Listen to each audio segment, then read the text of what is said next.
Déborah Lévy, j'espère que vous l'aimez autant que moi, que vous avez lu Ce que je ne veux pas savoir ou Le coût de la vie qui ont eu le prix Femina 2020, et puis les quatre autres aussi, tous aux éditions du Sous-sol. Si ce n'est pas fait, il n'est pas trop tard. Et puis, vient de sortir un livre qui devrait vous enchanter. Une année à Paris avec Gertrude Stein, toujours aux éditions du Sous-sol et traduit de l'anglais par Céline Leroy. Paris, c'est une ville que Déborah Lévy aime beaucoup. Elle a choisi d'y passer un maximum de temps quand elle le peut.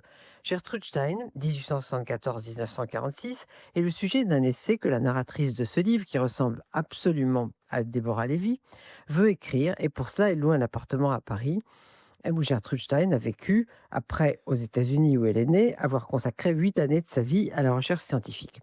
Mais comme vous savez, avec la fantasque Déborah Lévy, il ne faut pas s'attendre dans cette année avec Gertrude Stein à ce qu'on entend habituellement par biographie ou essai sur le sujet.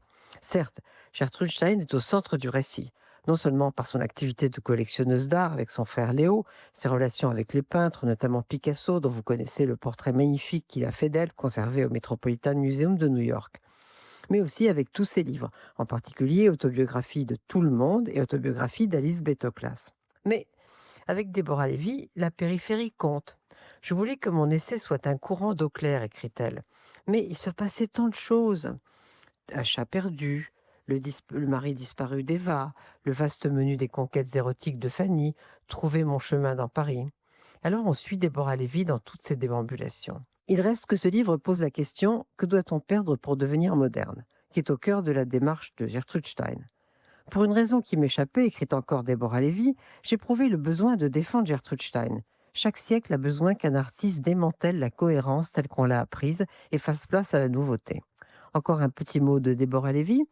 Alors que le vent m'ébouriffe les cheveux, je change que Stein a investi l'immense énergie de son écriture à s'assurer de ne pas être comprise.